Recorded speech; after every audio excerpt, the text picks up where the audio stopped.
Hi everyone, welcome back. Merry Christmas, Feliz Navidad. I hope you're having a fine, jolly time with your family or friends, enjoying family time, eating lots of good food, and watching Christmas movies, opening presents. Christmas is wonderful, so magical, and of course, with Christmas comes Christmas horror stories, right? So I have prepared 4 Christmas horror stories for you guys, and so yeah, get cozy by the fireplace, get your favorite drink, a hot chocolate or eggnog or I don't know, whatever drink that you prefer, whatever that makes you happy. I get cozy and let's get started, okay? Story number 1 is titled The Crimson Wreath. Briar Hollow was a quaint, snow-dusted village nestled in the shadow of a dark forest. At first glance, it seemed a place out of a Christmas postcard, with its cobblestone streets, warmly glowing windows, and wreaths hung on every door. But these weren't just decorations. Every wreath was the same, bright crimson, its color naturally vibrant against the white snow. Every year on Christmas Eve, the villagers hurriedly hung their Christmas wreaths before dusk, speaking in hushed voices about the winter visitor. The exact details of the tale varied, but one rule was unshakable. Without the crimson wreath, the visitor would come, bringing with it a cold far beyond anything natural. When the Thompson family moved into Briar Hollow, they found the tradition absurd. "It's just an old wives' tale," Mr. Thompson scoffed as he unpacked boxes in their cozy new home. Mrs. Thompson nodded, but felt an uneasy chill at the urgency in the neighbors' warnings.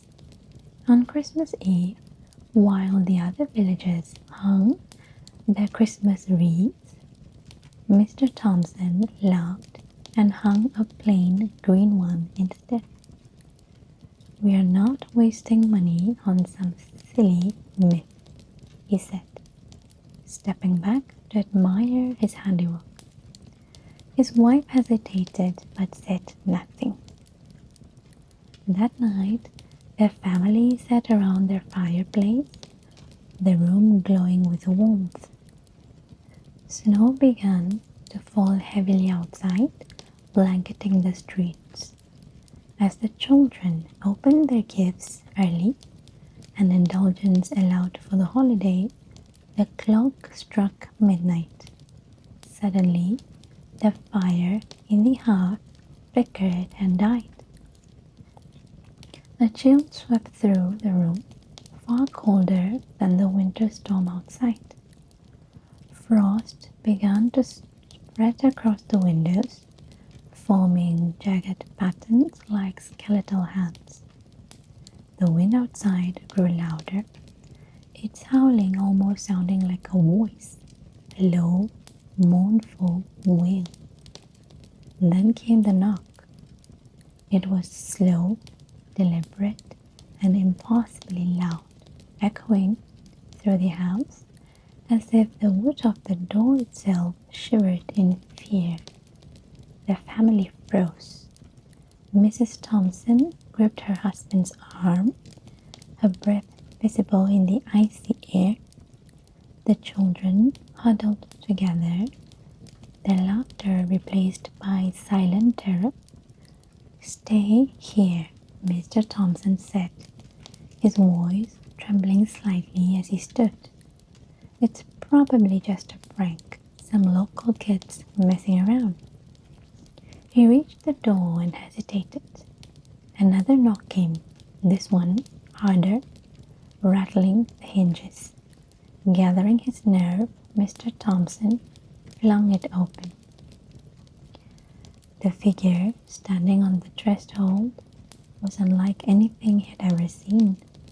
It was draped in tattered robes of icy white, its shape tall and skeletal, its face, or what might have been its face, was obscured by a veil of frost, but two hollow glowing eyes stared out, piercing and cold. The air around it seemed to vibrate with an unnatural silence. The visitor raised one long, bony finger and pointed directly at him. Mr. Thompson gasped as an unbearable cold spread through his chest, his breath freezing mid-air. His body stiffened, his skin turning pale blue as ice crept over him. He fell backward, hitting the floor with a hollow thud. His face locked in a scream. Mrs. Thompson grabbed the children, dragging them toward the back of their house, but the door slammed shut with a force that shook the walls. The room grew darker, the glow of the Christmas tree dimming to nothing. The visitor entered without moving, its presence expanding to fill the space. It turned its gaze toward the family, and the frost on the windows spread, swallowing every surface in the room. The next morning, the villagers found the house eerily silent, its windows frosted over from the inside. On the door, where the green wreath had once hung, was a crimson one, its bright red leaves glistening with fresh blood. No one dared knock. That was a very creepy Christmas story number 1. Okay. Story number 2. The 12 Bells. The old manor had stood in the countryside for centuries, its ivy-covered walls and towering clock tower dominating the barren winter landscape. No one lived there anymore, but every Christmas Eve, the clock tower's 12 great bells would ring at midnight. The locals said each chime summoned one of the 12 spirits of winter, but no one dared stay to confirm. Matthew, a skeptical historian, saw the stories as nothing more than folklore. Determined to debunk the legend, he arranged to stay the night at the manor, bringing only his notebook, a lantern, and his curiosity. The night was bitterly cold, the wind howling through the empty halls as Matthew explored the house. Dust coated every surface, and cobwebs hung like tattered curtains from the ceiling. At first, the stillness of the place calmed him. It was simply an old house, nothing more. He settled in the great hall, the clock tower looming above him, its hands inching toward midnight. When the first bell tolled, the sound reverberated through the manor, deep and resonant. Matthew laughed nervously, but as the second bell rang, he noticed the temperature dropping sharply.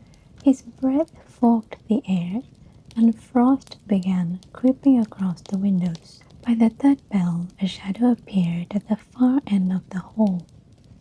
It wasn't distinct at first, a vague outline in the dim light.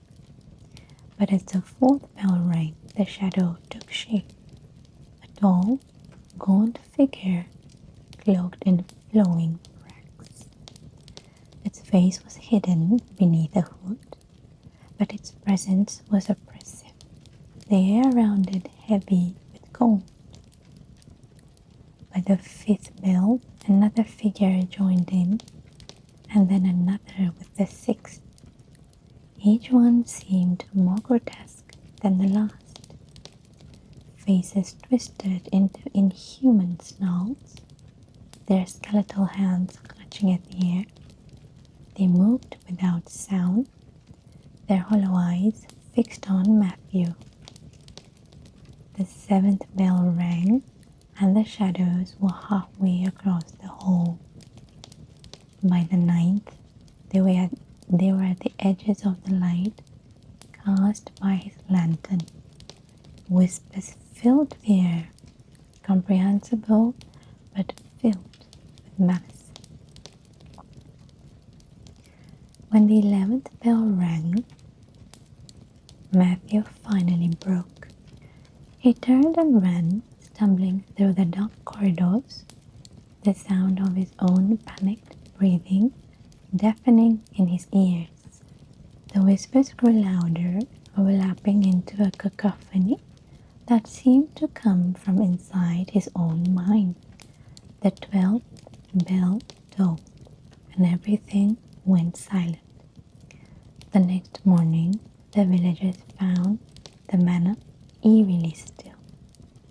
They ventured inside to find no trace of Matthew, save for his notebook which lay open on the great hall floor. Scrawled across the final page in handwriting that wasn't his own were the words, "The 12th have come." I like these stories. Okay, so excited to read these stories. Okay, story number 3, The Midnight Feast. The boarding school was the fortress of old stone, perched on a windswept hill where winters were mercilessly cold. The midnight feast, held every Christmas Eve, was the only time its cavernous halls felt alive with warmth and cheer. The students would sit at the long tables, lit by the glow of 100 candles, feasting on pies, roast, and puddings, their laughter filling the grand dining hall. But there were rules whispered among the older students to the younger ones. Never try to enter the hall before the headmaster calls us in, and whatever you do, don't touch the food before the feast begins. This year, a group of 4 rebellious students decided to break the rules.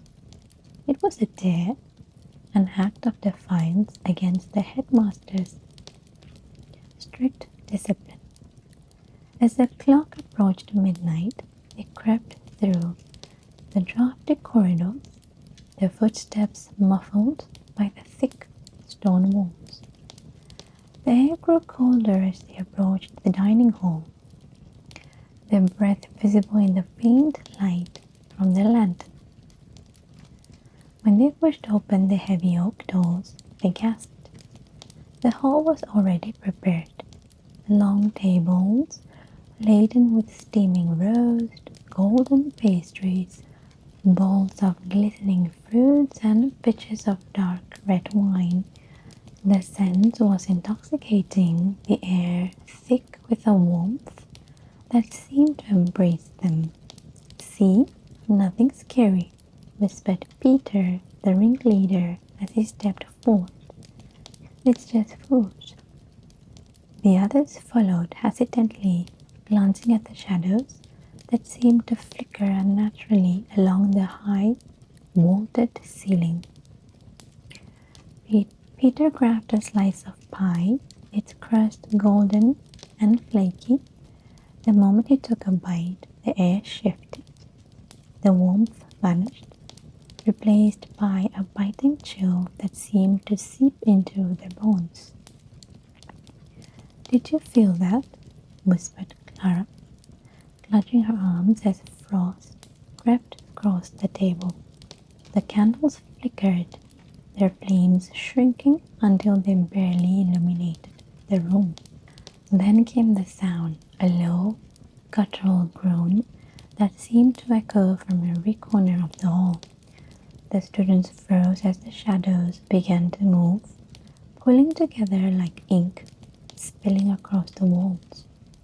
From the darkness, figures began to emerge, tall and gaunt, their limbs impossibly long, their faces smooth and featureless. "Run!"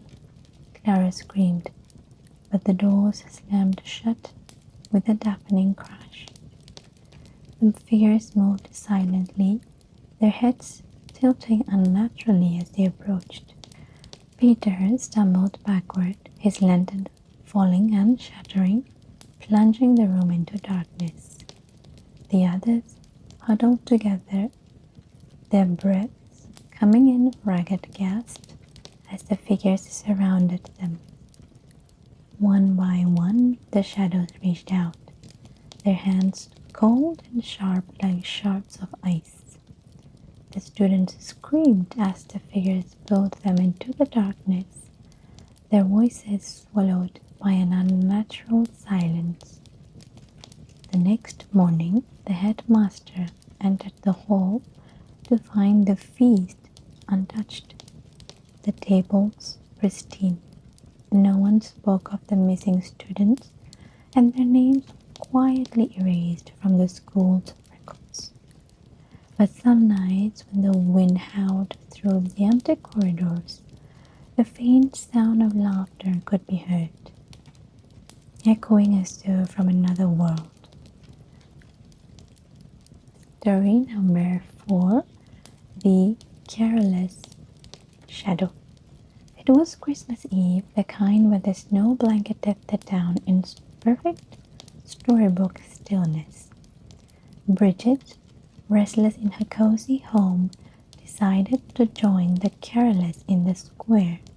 She loved their voices weaving through the crisp night air and the glow of lanterns reflecting on frost-covered shop windows. Wrapping herself tightly in her coat, she set out. The nights were quieter than usual, unnaturally so. The festive lights on shop fronts seemed dimmer, their colors muted. Bridget heard the carolers long before she saw them, a soft, harmonious hum that carried on the wind, each note drawing her closer. Yet when she arrived at the square, it was empty. The statue at its center looming like a sentinel in the mist. The singing continued, distant but clear, coming from a narrow alley leading to the edge of town. Her curiosity overwhelmed unease, and she followed. The music grew louder, but the voices began to change. Each note tinged with a strange, discordant edge. The melody twisted, turning dark and hollow. She emerged from the alley to find herself before an abandoned church, its crumbling steeple pointing to the overcast sky. The heavy oak doors creaked open as if inviting her in. Inside, the air was damp, the scent of mildew and old candles clinging to the shadows. At the far end of the nave, figures stood in a circle around the altar, their shapes barely illuminated by faint, flickering candlelight. Their voices rose in a chilling harmony, their faces hidden beneath deep hoods.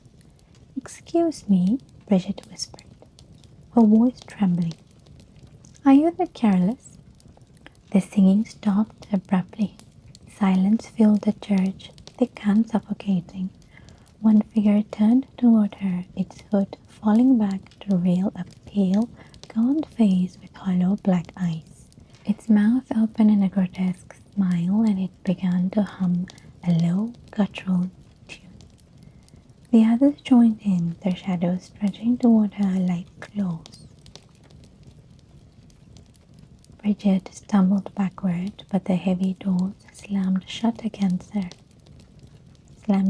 behind her. The candles extinguished one by one, plunging the room into darkness. When she turned, the figures were inches away, their voices merging into a deafening roar. The next morning, the townsfolk found her coat and thermos lying in the snow outside the church. No one dared to enter, but as the sun set, a chilling chorus echoed from within, a new voice among them. Okay, I actually said 4 stories, but no, I have 2 more for you guys. So that's 6 stories in total. Sorry for the mistake. Okay, story number 5, The Christmas Banquet. Every Christmas Eve, Adrian Drake opened the doors of his sprawling mansion for a select group of guests. The invitations were coveted, but also feared. Drake was known for his eccentric taste, and his banquets were the stuff of legend, luxurious, extravagant, and unsettling. The guests were always the same, men and women, burdened by secrets, guilt, or grief. They never refused the invitation, though no one dared to admit why. This year's banquet began like all the others. The dining hall was opulent, its chandeliers casting golden light on the crimson velvet drapes and the polished ebony table. The food was a feast for the senses. Roast, glazed hams, jewel-like fruits, and goblets filled with wine as dark as rubies. The guests marveled at the spread, but couldn't shake the feeling that something was off. As the meal began, Drake watched his guests closely, his sharp green eyes flickering with amusement. He raised a toast to truth, he said, his voice smooth and commanding. "Tonight we dine as we are." The guests raised their glasses, though their hands trembled. As they sipped the wine, its sweetness turned bitter, and the surroundings began to shift. The golden light dimmed, and the crimson drapes seeming to bleed into the walls. Shadows danced unnaturally, and the air grew thick with a cloying metallic scent. Beatrice, a widow, burdened by the guilt of a terrible secret, noticed her plate had changed. The intricate patterns on its edge now resembled faces, distorted, anguished, and screaming silently. She dropped her fork, and her eyes widening as the faces began to move. Across the table, another guest, a stern-faced lawyer, froze mid-sentence. His goblet shuddered in his hand as he gasped, staring at the reflection in his wine. It wasn't his own face. It was the face of a man he had wrongfully sent to the gallows. The shadows across the walls grew larger, forming grotesque shapes that seemed to leer at the guests. One by one, the diners fell silent, their gazes drawn to the far end of the table where Drake sat, his smile widening. "You've all brought something to this table," Drake said, his voice now deeper, resonating through the room. And tonight it will be taken. The shadows surged forward, twisting into inhuman forms with hollow eyes and gaping mouths. The guests screamed as the shapes descended upon them, tearing away their secrets, their guilt, and their very souls. Drake watched, untouched, the room filled with a deafening roar. When the sun rose on Christmas morning, the mansion stood empty. The dining hall was immaculate, the table set for another feast, but the plates were blank and the goblet held only water. Outside, fresh snow covered the ground, but no footprints led to or from the house. The invitations went out again the next year. Wow, this is like a movie. Sounds like a movie. Okay, last story. It's titled The Frosted Mirror. Ellie always loved decorating for Christmas, and this year was no different. Her house glowed with twinkling lights, the scent of pine and cinnamon filling the air. Among her decorations was her favorite heirloom, a large antique mirror framed in ornate silver passed down from her grandmother. The mirror had an odd beauty, its glass slightly rippled, as though it had been touched by frost. On the first night after hanging it, Ellie noticed something peculiar. As she walked past the mirror on her way to bed, her reflection lingered a second too long. It was subtle, barely noticeable, but enough to send a small shiver down her spine. She told herself it was just her imagination. The following night, Ellie saw her reflection again. This time it wasn't quite her. The woman in the glass looked similar, but her eyes were sunken, her skin pale and lifeless. She wore a tattered gown, her lips moving soundlessly. Ellie stepped closer, her breath fogging the glass. As she reached out, the reflection suddenly mimicked her, normal again. Just tired, Ellie muttered, forcing herself to laugh. Yet that night she dreamt of the woman standing over her bed, whispering words she couldn't understand. On Christmas Eve, Ellie decided to confront the strange occurrences. She lit candles, the warm glow filling the room, and stood before the mirror.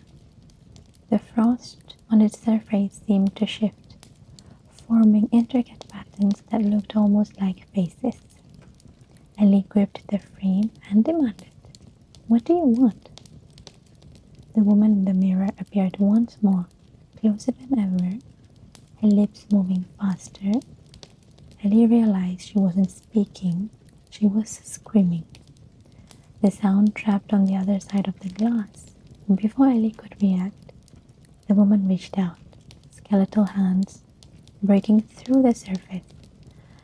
The glass shattered, an icy shard sliced through the air. Ellie's screams echoed through the house, followed by silence. The next morning, her family arrived to find the mirror in pieces. As they began to clean, they froze. In the largest shot, Ellie's face stared back at them, her eyes wide with terror, her mouth frozen in a silent plea. Okay, these were some creepy, interesting, and fun stories, right? I liked them very much. Okay. I hope you enjoyed today's video in this soft-spoken manner instead of the usual whisper. Let me know what you think, if you like it, if I should continue or go back to doing whisper videos only. I don't know. Yeah, so let me know in the comments. Let me know if you have suggestions for future horror videos, if you have personal stories, encounters that you wish to share. and be read out in another video. My email address is below. You can send them to me. I'll be very happy to read your stories. Leave me a like if you like my video and subscribe.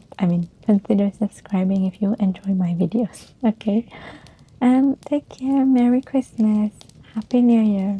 Really looking forward to the new year, new videos. I have lots of ideas for new videos next year. So yeah, Merry Christmas, Happy New Year, and I'll catch you in my next video. Take care. Hasta luego. Bye.